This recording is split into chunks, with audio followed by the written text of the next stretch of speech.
চলো আজকে তোমাদের সাথে শেয়ার করব গরম গরম চিকেন কারি রেসিপি এবং খুব চটজলদি ভাবে আমি এটা বানাবো। তো কিভাবে শুরু করলাম চলো তোমাদেরকে শেয়ার করি।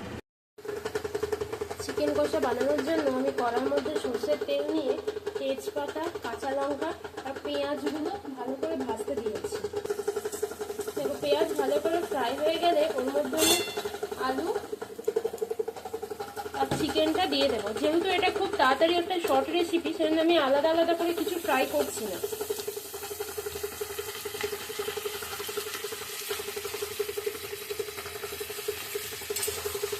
দিয়ে সমস্ত কিছু ভালোভাবে 5 মিনিটের জন্য ভাজবো। দেখো 5 মিনিট ভাজা হয়ে গেছে। এর মধ্যে আমি একে একে আদা বাটা, রসুন বাটা, হলুদ গুঁড়ো, লবণ গুঁড়ো, জিরে গুঁড়ো, ধনে গুঁড়ো আর কালারের জন্য খানিকটা কাশ্মীরি গুঁড়ো দিয়ে ভালো করে হাই ফ্লেমে কষতে থাকবো সমস্ত কিছু।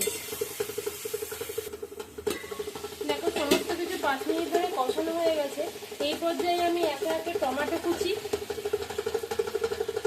ক্যাপসিকাম কুচি আর এখানে দেখো এভারেস্টের চিকেন মশলা খানিকটা আমি অ্যাড করে দেব।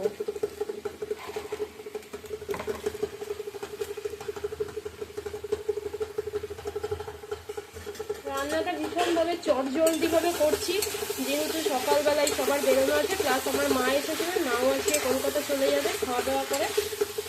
তো সমস্ত কিছু ভালোভাবে এখন আমি 2 মিনিটের জন্য কষতে দেবো।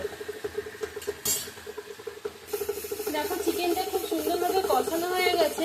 এর মধ্যে আমি এবার একে একে ধনেপাতা কুচানো আর স্বাদ অনুযায়ী অল্প পরিমাণ মতো জল অ্যাড করে নিলাম।